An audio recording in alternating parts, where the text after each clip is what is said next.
In his first planned trip abroad since retaking office, President Trump tours the Middle East. A stop in Israel is noticeably not on the agenda, but Saudi, Qatar, and the Emirates are. How will this Gulf tour benefit Trump's America First agenda? Could it revive the Abraham Accords? And will it serve to stop the assault on Gaza? I'm Andrea Sankey, and today's Newsmaker is President Trump's visit to the Gulf.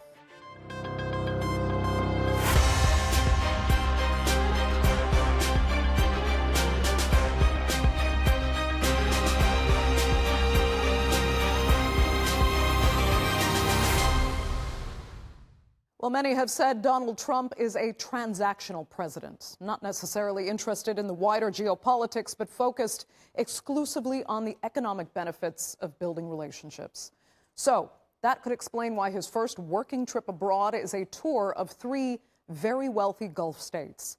Now, exactly how he'll extract investment from them remains to be seen, but the Qataris have already gifted their visitor a $400 million jumbo jet. Here's a look. Touching down in Riyadh, the US president kicks off a multi-day visit to Saudi Arabia, Qatar, and the United Arab Emirates. Big business and bigger investments will be setting the tone. Saudi Arabia is keen to diversify its economy away from oil and will be looking for American investments in its Vision 2030 program, a series of mega-scale infrastructure and development projects spread throughout the country. Its Crown Prince, Mohammed bin Salman, has already pledged around $600 billion worth of investments in the US. Trump will try to convince him to round that figure up further to $1 trillion. On day one of the visit, Saudi Arabia signed an agreement to purchase $142 billion worth of US arms and weaponry. When the US leadership signals to US businesses that doing business in Saudi Arabia with Saudi companies, joint investments in both directions are encouraged, that definitely sets the tone. That gives companies confidence, and that helps change the image of how this side of the world sees the US. But oil prices will be a touchy subject. OPEC nations have ramped up their output, sending prices down to lows not seen in several years. Saudi Arabia still needs to sell oil to fund its transition away from it. But while Donald Trump wants oil cheaper, he doesn't want it so cheap that US oil, which is more expensive, becomes unprofitable compared to the much more easily obtained drilled oil from the Middle East. Qatar hosts the biggest US military installation in the whole Middle East. Qatar has also positioned itself as a mediator in regional conflicts, but the president's visit to Qatar is likely to be further overshadowed by the Qatari royal family's recent gift of a Boeing 747-8 luxury jet for the president to use as an interim Air Force One. Donald Trump has regularly voiced public criticisms of Boeing following extensive delays on the upgrades to 2 other 747 jets meant to replace the current aging US presidential fleet. The president defended the choice. They're giving us a free jet. I could say, no, don't give us, I want to pay you $1 billion or 400 million or whatever it is. Or I could say, thank you very much. But questions about ethics, bribery, even legality are arising, even among Republicans normally allied to the president. The United Arab Emirates, where his Middle East visit will conclude, will hope Trump's visit results in investment in AI, manufacturing, and energy. The US also announced a $1.4 billion weapon sale to the UAE before Trump's visit. Gulf leaders will hope to avoid addressing normalization of relations with Israel. It won't be lost on any of them that the president's visit does not include a stop in Israel itself, a possible sign of Donald Trump's growing impatience with Netanyahu for failing to establish a proper ceasefire over the Gaza conflict, and the US's desire to prevent Iran from further enriching uranium cannot be overstated. Iran insists its nuclear program is for the benefit of civilian energy. But the US accuses Iran of having the goal of obtaining or building nuclear weapons, something that American allies in the Gulf are keen to avoid for regional stability.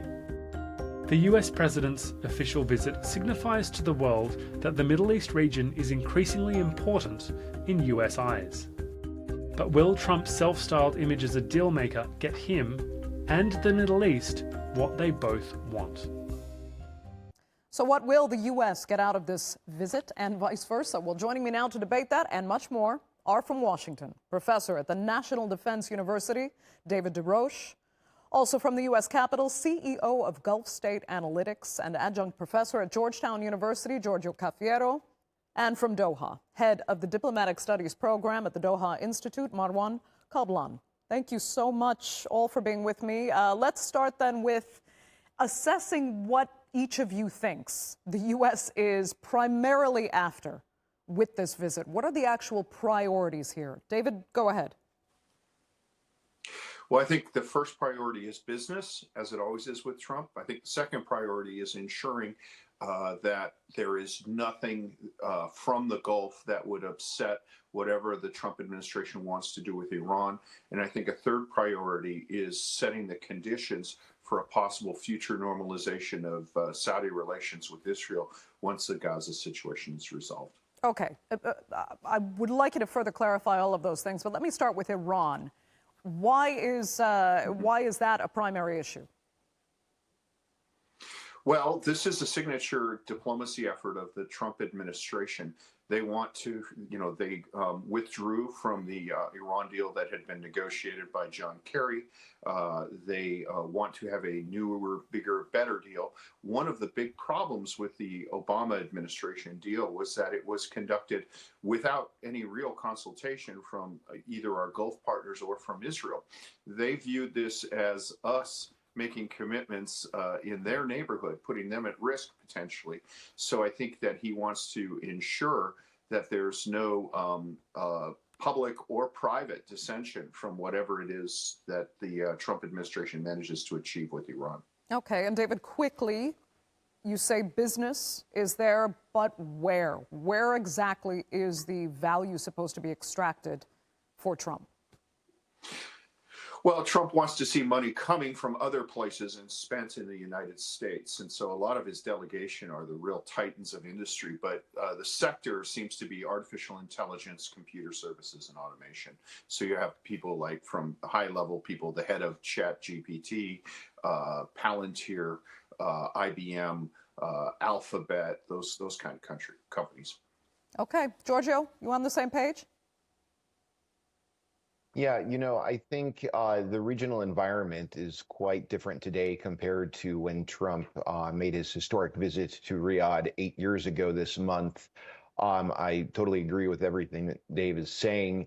Certainly the case that the Saudis have a different type of relationship with Iran right now amid this period of détente, whereas the Saudis were not so welcoming of the Obama administration's efforts to negotiate the first JCPOA with Tehran. Right now, I think Saudi Arabia is obviously very focused on its own economic development and diversification, wanting to attract tourists and investment to the kingdom. This requires stability in the neighborhood, and I think Riyadh and the other GCC states are very much on board with the Trump administration's plans to find some sort of a way to reach a new nuclear deal with Iran. I think this trip is obviously an important opportunity for Trump and his team to have frank discussions with the leadership in Saudi Arabia, as well as in Qatar and the UAE, about what can come out of a nuclear deal and how to achieve some greater stability in the region. Giorgio, let me ask you this, though. Obviously, Saudi, then you say, wants stability and security so that it can push forward its own agenda, based on development and tourism, for example. But we're also hearing that Saudi would like to see U.S. investment in some of their sectors. Is that misunderstanding? Because where would the U.S. actually be able to invest in Saudi? Well, the Saudi leadership obviously is moving ahead with Vision 2030, and they're trying to get investors, entrepreneurs, businessmen from as many countries around the world to invest in the kingdom, looking west, looking east, looking to all parts of the world. And there's no doubt that technology is a huge part of Vision 2030. And I think, there's really common cause here between the Saudi leadership and the Trump administration. They really want to deepen economic links between both countries. And without, no doubt, leadership in Riyadh wants American companies to be playing even more of a role in the economic diversification of Saudi Arabia. For example, which companies? Well, I think, I'm not going to name any specific ones, but I'm sure that many of the companies being represented in today's forum are ones that the Saudis are very interested in having come into Saudi Arabia. And, a number of years ago, it was quite controversial for some American companies to be going into Saudi Arabia in light of the Khashoggi killing. But I think with Trump doing this visit, that is going to lead to more American companies feeling increasingly comfortable going into Saudi Arabia in the months and the years ahead. So I think this trip is really important from that standpoint. Okay. Marwan, what's your take? Well, I think I agree with what David and Giorgio have just said, but I may add to that the personal interest of President Trump himself in terms of private business. That is something that we should perhaps touch upon. Because as far as I know, he's going to get perhaps hundreds of millions of dollars as donations from the Gulf countries to the Trump library. Every president actually is having his own library. So I think Trump is getting, I believe, like 200 millions from Saudi Arabia, 250 million perhaps from United Arab Emirates, and I'm not sure about Qatar, but everybody seems to be interested actually in investing in the Trump library. Of course, there are other aspects of this personal aspect of this relationship. We have been hearing over the past couple of days about an airplane that is actually presented by Qatar as a gift to President Trump. So that is something also that we must take into account. And the business of the family also is something important that we should need perhaps to talk about it. In addition to that, I believe President Trump believes this is the only place in the world that he feels not only at home, but he feels that he can make big announcement about big deals in terms of business, in terms of arms deals, in terms of investment in the United States. He can talk about trillions of dollars of business actually. So here actually, this is where he believes that he can do what others cannot. Here he can achieve what others cannot achieve. And let me just ask you, because we have heard specifically for this visit the figure of $1 trillion jumping around. Can the U.S. get $1 trillion out of Saudi? Well, the Saudis they are already pledged something like $600 billion actually in investment in the United States. He's going to sign perhaps $100 billion arms deal with the Saudis. The Emiratis also pledged something like $1.4 trillion in terms of investment in artificial intelligence and other sort of businesses with the United States. So perhaps he might actually end up announcing, deals and business, maybe trillions of dollars. Maybe yes, 1 trillion is a fair number to talk about. Interesting, though, David. I'll come back to you because not long ago we were actually talking about the United States having to cut weapons supplies to Saudi because of its implications in Yemen. Just very quickly, is that completely in the past now? I think so. I think that the main weapon that Saudi Arabia needs right now are restock their air defense missiles. And the problem is we just can't produce them fast enough because now the Europeans are suddenly aware of the fact that they have security threats. I think that the landscape has shifted, and I think that President Trump's personal considerations shifted. But it's also important to note that the Saudis are now the voice of restraint and engagement with the Houthis in Yemen. So there's been a change in Saudi Arabia as well, and I think that they probably if they are denied a weapon system, it's either because we cannot produce it fast enough or because there are technology transfer considerations. Fair enough. David, I'll stick with you, though, because as Marwan was talking about, we have this $400 million gift. Does it or does it not constitute what some would call bribery if Trump can keep it for his personal use once leaving office or for his library, as he said? And why didn't Qatar just gift it to the United States and not to the president himself? I think the proposal is to gift it to the United States. I mean, it would be an interim replacement for Air Force One, so it would go into U.S. Air Force service. I think that this is an issue to... But then are we misunderstanding that he yeah. takes it with him when he leaves office? No. Well, so presidential libraries are run by the National Archives Administration. So the John F. Kennedy Library is the one I'm most familiar with, and that's basically a government museum and facility. In Boston, it's beautiful, but it's not run by the Kennedy family. There are allegations that sometimes the libraries have foundations and that members of the former president's family are on the board and may draw a profit from it. But I think when you look at where President Trump makes money, I think that the presidential library in his post-presidential life will be more of a fund and time sink rather than a source of wealth. So this is something that I think will never be in President Trump's personal domain. I think it will always be in some sort of government thing. But of course, the narrative that it's a bribe plays into a well-established pattern that the media has had of portraying Trump as avaricious. Okay, if not a bribe, conflict of interest? Well, again, it's being accepted on behalf of the U.S. government. So I think you could say that it's unseemly that the most powerful country in the world is taking a gift from a small autocratic, benign autocratic, but autocratic state. That's perhaps unseemly.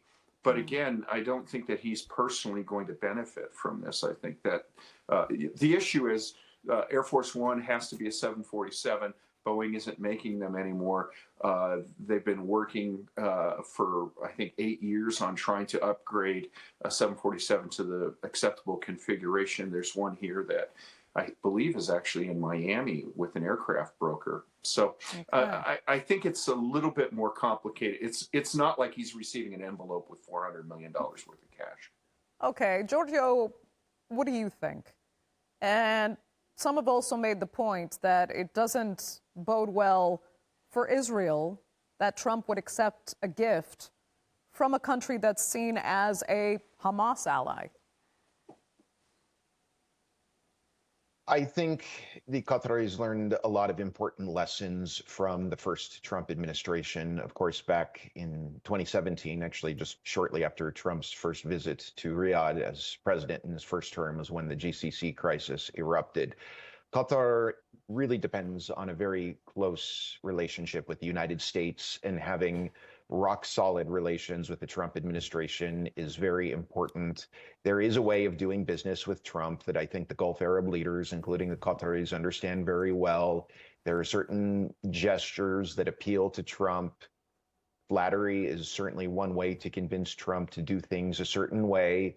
There is a lot that the Qataris want to see from the Trump administration when it comes to the situation in Syria, situation in Gaza, Red Sea security. And I think, the Qataris understand that, these kinds of gifts and other similar gestures are a way to get on Trump's good side.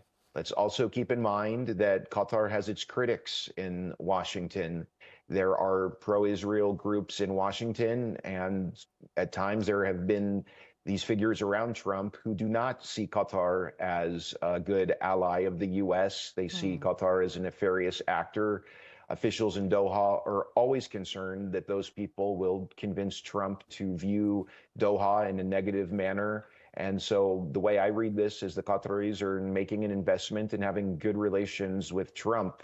There are people who criticize this. They see this as blatant corruption.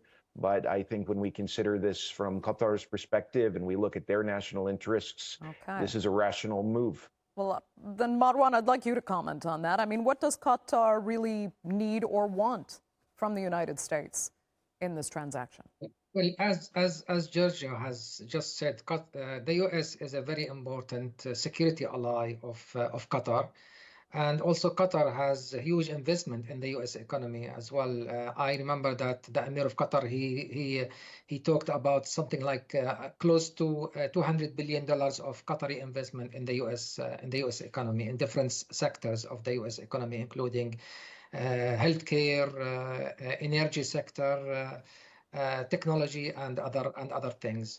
So both actually, the U.S. is a security partner and an economic partner, very important partner of Qatar. Qatar is a tiny country in the region, is surrounded by big neighbors, and it needs, in fact, some sort of U.S. security guarantees in this very turmoil region of the world. So it's mainly about these two issues. And I believe President Trump, it's going to be a very good occasion, actually, for President Trump also to visit Al Udeid Air Base in Qatar, which is perhaps one of the largest in the region, hosting more than 11,000 U.S. troops.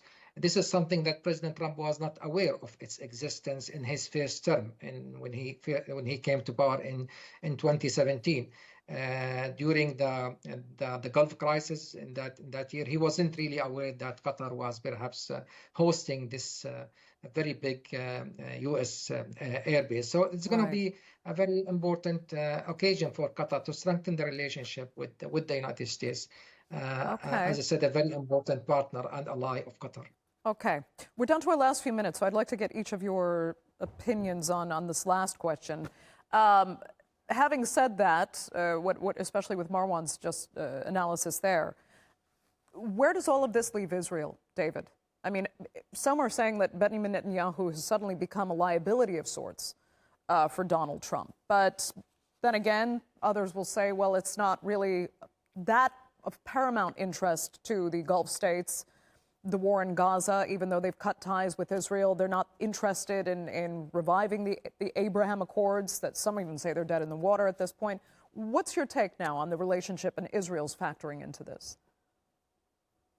I think that Trump and to a certain extent the Gulf partners compartmentalize issues. Israel's viewed as a separate issue.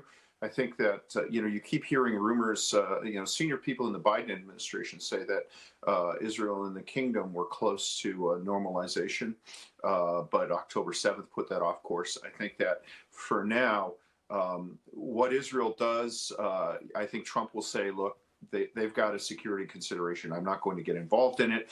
And normalization will be in the deep freeze until after Gaza is resolved. Okay, Giorgio? I think Trump's foreign policy agenda is very much geared toward countering a rising China. And from Trump's perspective, conflicts in the Middle East, quagmires in the Middle East are ones the U.S. should not get caught in. And he certainly doesn't want the U.S. to enter new conflicts in the Middle East. I think the Trump team sees the GCC countries as America's allies and partners that play a productive role in terms of helping the U.S. get out of conflicts in the U.S. in the region and help the U.S. play a role in winding them down. This is the opposite of what Israel is doing. Israel is trying to drag the United States into a conflict with Iran. I am certainly not saying that Trump is anywhere close to considering walking away from America's alliance with Israel. But I think what we're possibly seeing is somewhat of a shift in U.S. foreign policy, whereby it's becoming a little more oriented around U.S. relationships with countries in the Gulf and the White House is increasingly keen to somewhat sideline Israel when it comes to some of these sensitive issues in the region, whether we're talking about the Houthis in Yemen or nuclear diplomacy with Iran, possibly lifting of sanctions on Syria, so on and so forth. Okay, so Marwan, if Giorgio is correct there, do you see Trump somehow pushing for a ceasefire in Gaza through this? I think so. I mean, I believe that he would be very happy actually to see a deal brokered during his visit to the region. I mean, he is hopeful perhaps that he can say something good about it when he visits Qatar tomorrow. I'm not sure if that's going to be the case, but I mean, he would be really happy because, as I said earlier, this man is for big announcement, for big deals, for something.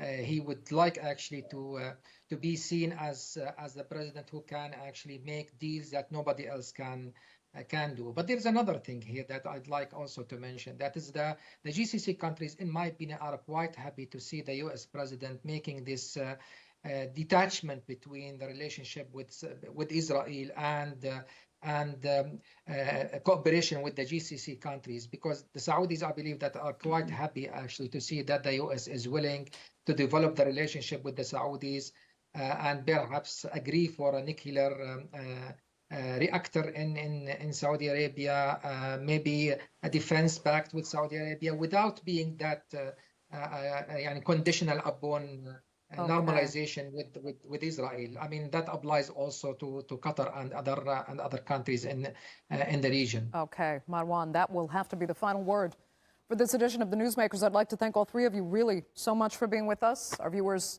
for joining us as well. Remember, you can follow us on social media, and do be sure to subscribe to our YouTube channel. I'm Andrea Sankey. We'll see you next time.